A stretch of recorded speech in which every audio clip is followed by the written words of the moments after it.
You know, in the last session we were talking about the local church, and when you look at the New Testament, the majority of references to the church are talking about local bodies of believers. At the same time, there's a clear picture of how local churches are altogether part of the global church, and that's a perspective that is essential in every Christian's life and every church's life, to realize, all right, there's a bigger picture going on here, and God's got a grand global plan that is much bigger than just my life and the church that I'm a part of right here. Yeah, I was actually confronted on that.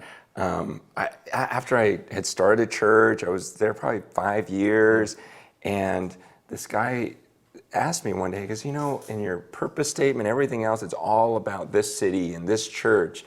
I don't see anything about the rest of the world. And I was like, wow, you're right. You know, biblically, that's not right. The believers were aware of the other situations and helping believers in other situations. And I'm telling you, once I started getting the church focused on Christians in other places and the needs that they had and how we could actually, once again, give and help those needs. We've been given a gift as a local body to the church at large.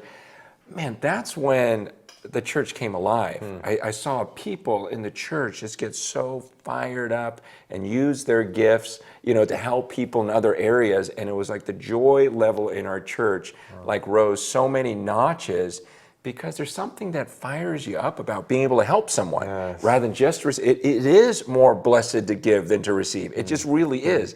The happiest people, they're the givers. You know, it's just this love compels them. They start giving. I mean, to feed like a bowl of rice to a kid who wouldn't have gotten a meal. I mean, it's like, wow, you know, to see the smile on their face, you know, and helping the poor. I mean, that's a rush. Or to teach, you know, believers in other places that are just soaking in and going, I didn't know some of these basic things, whatever that gift is of yours, to use it even in a global context. It's so key, because a lot of people think that, well, there's so many needs right around me. We don't need to spend time caring about all these needs around the world. But the reality is, when we really start getting serious about needs around the world, the Lord uses that to open up our eyes in an entirely new way to needs right around us. I know in the church that I pastor, some of the most fruitful ministry we've got going on in Birmingham right now is birthed out of time overseas, where people have gone overseas and seen and been a part of ministry in different contexts in the world, and then realized, man, I can do the same things right across the street. And so it's not an either or, it's always a both and. And so I want to really encourage folks, if you're walking through this with a disciple, with a small group of people, to really intentionally help them begin to think about how to pray for the nations and how to pray for the global church,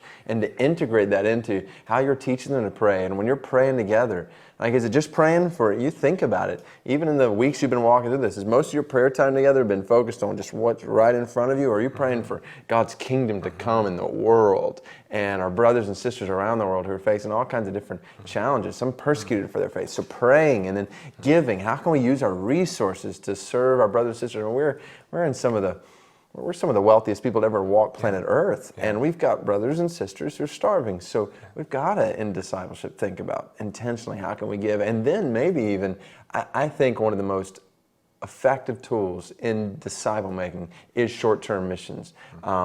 The whole point of short-term, going somewhere else, is to help serve the body there, or help advance the gospel there in different ways. But in the process of you going with somebody that you're discipling into a context like that, there's so much transformation that happens in your life and that person's life. I always tell folks, I can accomplish more in helping somebody grow in Christ in 1 week overseas than I could in a year back here, because there's so much that can be done. So maybe even to think about, is there a way where you and the person or people you're discipling could go into some other context and be a part of the spread of the gospel there, and build that into what you're doing? Yeah, and there's even a sense in which there may be some local things that they could do, so you're not having to spend all the money. You know, you just have to think through and help work through, okay, when is it right, when is it good? But even in my context right now, I'm working with a lot of people that are, you know, ex-addicts. There's some that still live on the streets. They feel like they have nothing. They're in government assistance. And yet when I'm showing them what's going on in Ethiopia or, Cambodia, it's like, wow, I'm not so poor. I can actually help these people. And it's actually been a sense of healing for them because they're thinking, wow, I've just been looking at myself thinking I've got the worst situation in the world. But now I'm looking at these other people and going, gosh, I could actually help them. And it's crazy because that's the very thing that's helping heal them. Where they go, wow, I have a purpose in life. This is exciting. I can actually save what I was going to spend on, this meal or whatever else, or this drink, and that would actually help save a life. It's this joy that I'm seeing arising in their life. And bring that all to one other critical point. And all of disciple making, this whole picture revolves around the gospel. And there's nearly 2 billion people in the world today who've never even heard the gospel.